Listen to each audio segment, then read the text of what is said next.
Do you remember the smell of potatoes frying in a cast iron skillet back then? Food wasn't just about eating. It was survival. It was love.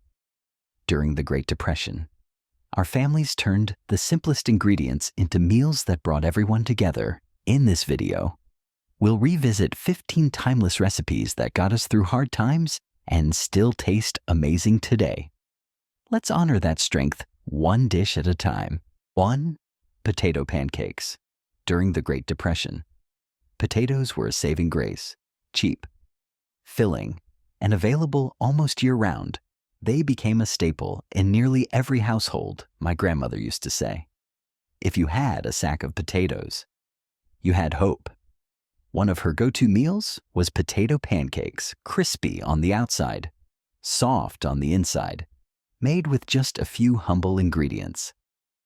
She'd shred the potatoes by hand, mix them with a little flour, salt, and sometimes an egg if we were lucky. Then she'd fry them in bacon grease, saved in a jar by the stove. The smell filled the whole house, and even though the meal was simple, it felt like a feast. Back then, no one worried about presentation or sides. We just felt grateful there was something warm to eat. It taught us that a good meal isn't about fancy ingredients. It's about the love and intention behind it. And when times get hard, we learn to appreciate the small things: a full belly, a warm kitchen, and the people we share it with. So the next time you see a bag of potatoes, think about all the meals our families created from it. It wasn't gourmet, but it was golden. And if you think this is creative, wait until you hear what people made from nothing but bread and water. Depression-era bread. No yeast, no eggs.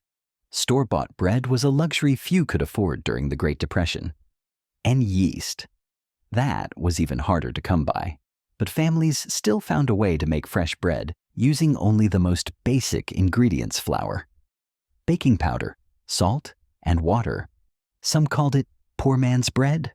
Others just called it survival. The process was simple. Mix 2 cups of flour, 1 tablespoon of baking powder, half a teaspoon of salt, and enough water to form a dough. Then flatten it, bake it, and there you go, bread that was chewy, filling, and could stretch over multiple meals. My grandfather used to say. It wasn't soft like the store bread, but it kept us strong. That bread fed families through dust storms, layoffs, and cold winters. Sometimes, folks would add mashed potatoes or cornmeal to stretch it further. What this bread lacked in flavor, it made up for in resilience. The lesson: you don't always need more. You just need enough and a bit of grit. And while today's kitchens are stocked with fancy gadgets and shelves full of spices, it's worth remembering how our ancestors made do with almost nothing.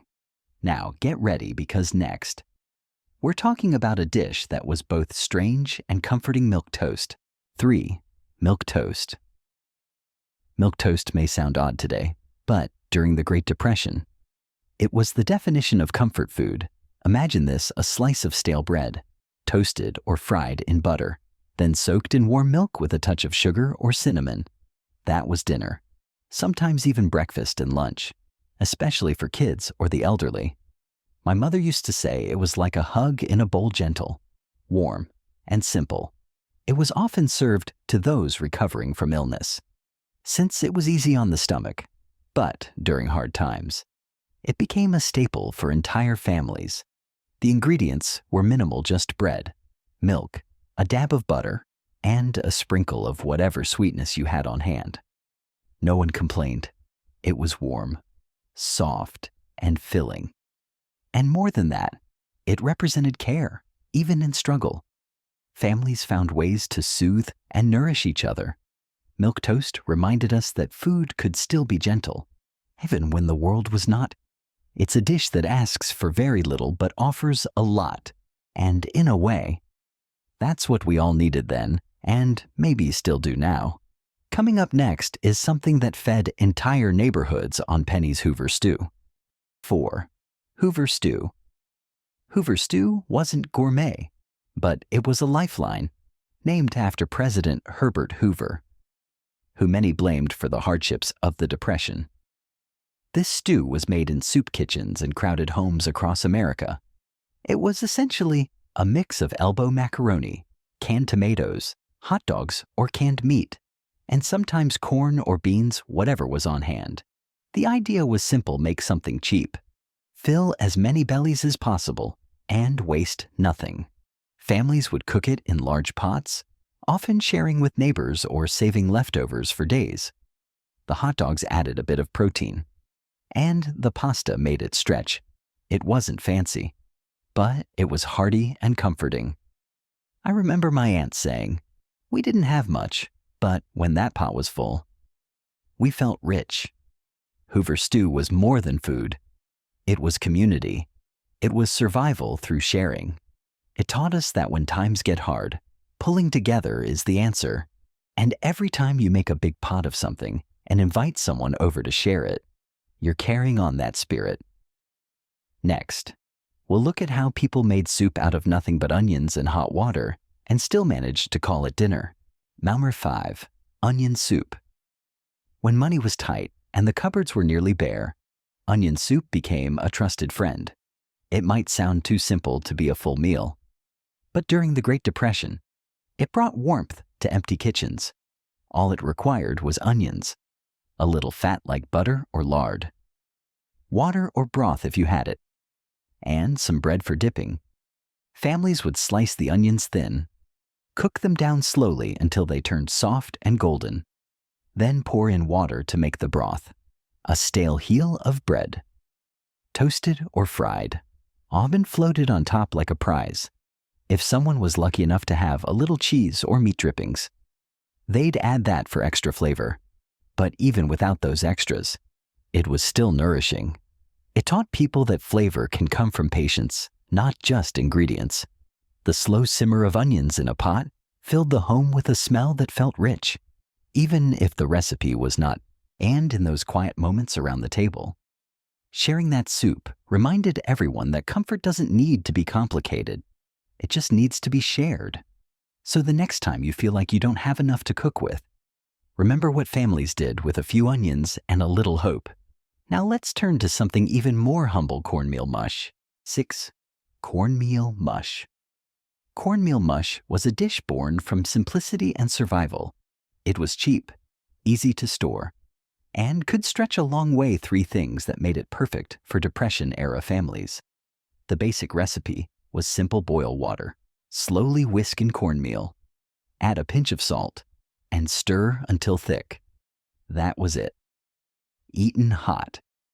It was like a thick porridge. Let it cool and set, and it became firm enough to slice and fry the next day. People would serve it with syrup if they had any, or with milk, gravy, or just plain butter. It filled stomachs and made people feel like they had something solid to eat, even when cupboards were nearly empty. My grandfather used to fry it in bacon grease for breakfast, calling it gold for the belly. It wasn't glamorous, but it was dependable. Cornmeal mush taught us that value isn't always in how fancy a dish is, it's in how it serves you. And in those days, that meant keeping you full, warm, and ready for another long day of hard work.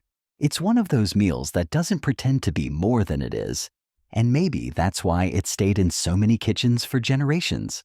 But now, let me tell you about a recipe that truly turned nothing into something: mock apple pie. 7. Mock apple pie made with crackers. Imagine wanting to make an apple pie with no apples, no fresh fruit at all. That's where ingenuity kicked in.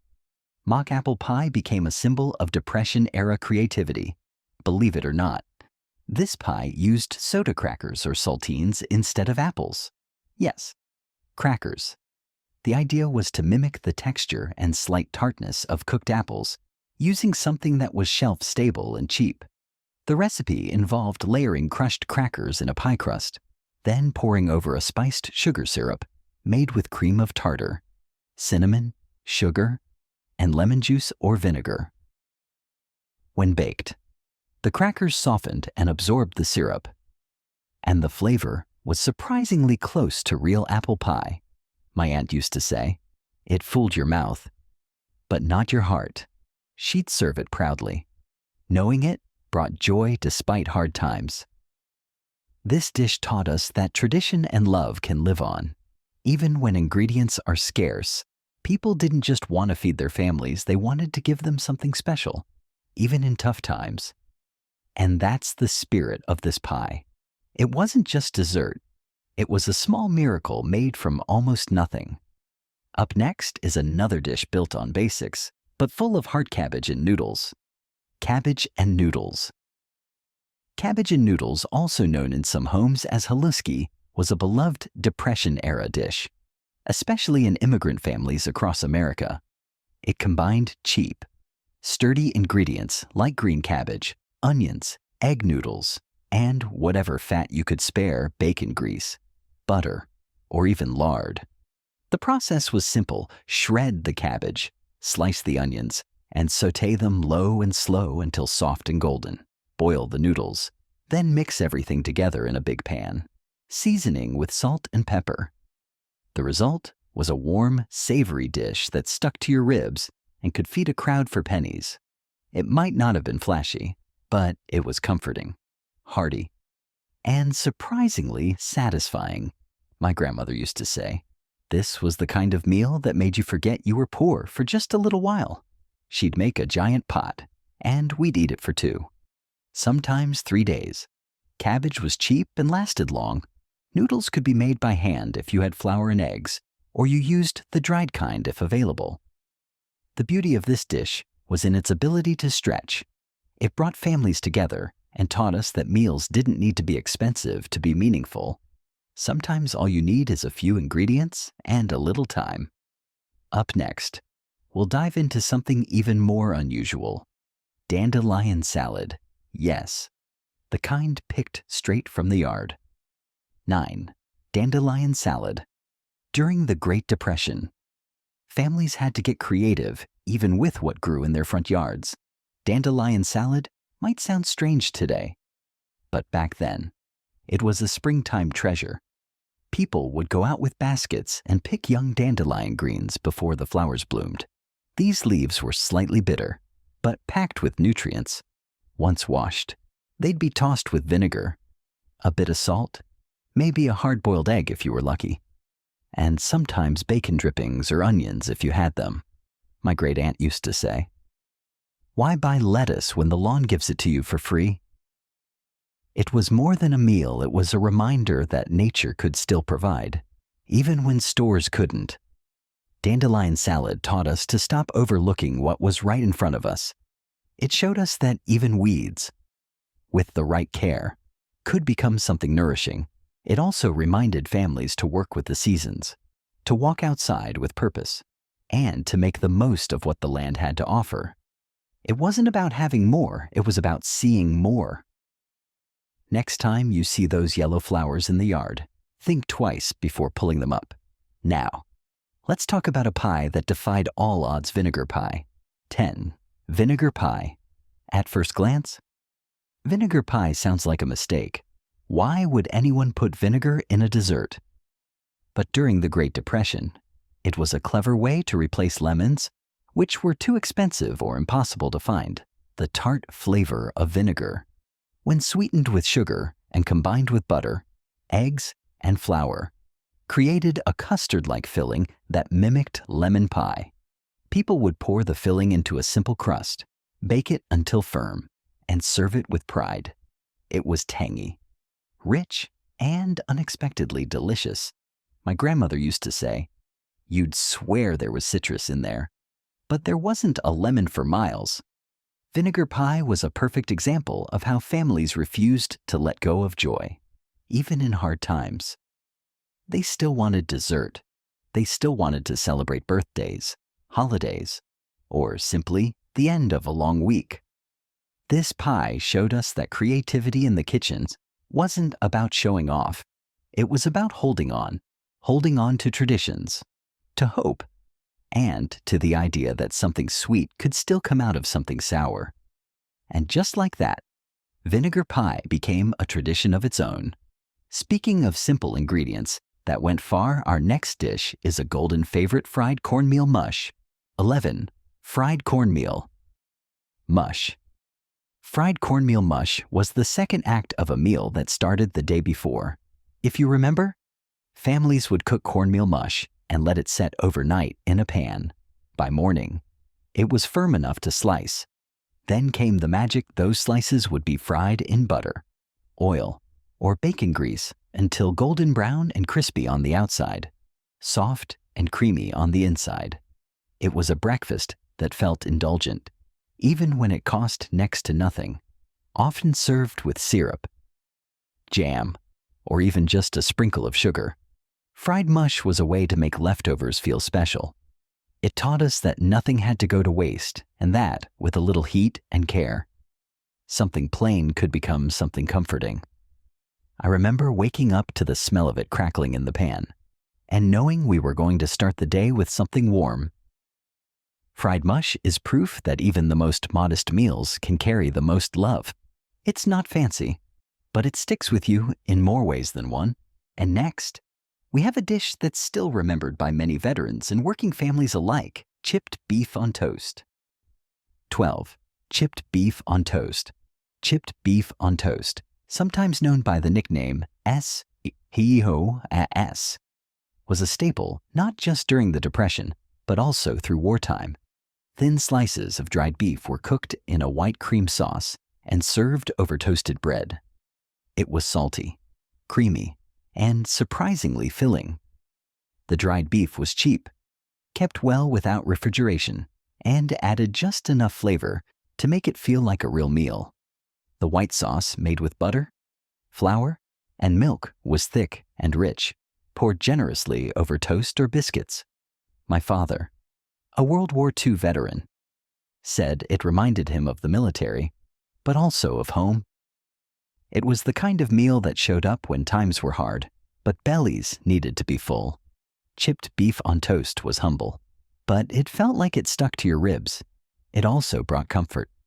There's something about warm toast smothered in sauce that says, "You're going to be okay." It may have started as a dish of necessity, but it stuck around because people found comfort in it. And sometimes, that's all a good meal has to do. Coming up next, we'll stir up some tomato gravy and pour it over biscuits, just like Grandma used to do. 13. Tomato gravy over biscuits. Tomato gravy over biscuits was more than a meal, it was a memory. It brought warmth to the table when the pantry offered little else. In the Great Depression, canned tomatoes and flour were two of the most accessible items in nearly every home. When meat was scarce and butter was a luxury, folks still found ways to create something hearty and comforting. Tomato gravy was just that, made by cooking flour and fat into a roux, then slowly adding in canned tomatoes and water. It created a tangy, thick sauce that was poured over hot biscuits, toast, or even leftover cornbread. If there was a little sugar or spice in the house, it would be added to mellow out the acidity. It didn't look like much, but it felt like a hug. I remember my grandmother standing over the stove, apron on, stirring that pot with care. She didn't say much, but her cooking did. It said, "I love you. I'm trying. This is what I can give you today." The biscuits weren't fluffy like you'd find in a restaurant. They were hard-won, sometimes made with lard and water, rolled out on a floured counter that had seen better days. But they were hot, and they were made with love. That tomato gravy stretched a long way and made something out of almost nothing. It wasn't just the taste that stayed with you. It was the feeling of being taken care of when there wasn't much to give. We sometimes forget how resourceful our families had to be, how they turned the most basic ingredients into a meal worth remembering. And even now, if you ever find yourself with just a can of tomatoes, a little flour, and a biscuit recipe, you're already halfway to something special. Food like this doesn't just feed the body, it feeds the memory. And as we move on to our next recipe, let me take you to something sweet and simple: old-fashioned rice pudding. 14. Old-fashioned rice pudding. There's something timeless about rice pudding. Its creamy texture, warm spices, and gentle sweetness made it a Depression-era dessert that brought real comfort to the table. Rice was affordable, filling, and easy to store, making it a staple in most homes. When paired with milk, a bit of sugar, and if you were lucky, cinnamon or raisins, it became something far greater than the sum of its parts. I remember my great-grandmother used to make it in a big cast-iron pot. She'd stir it slowly over low heat, never rushing, always humming an old hymn under her breath.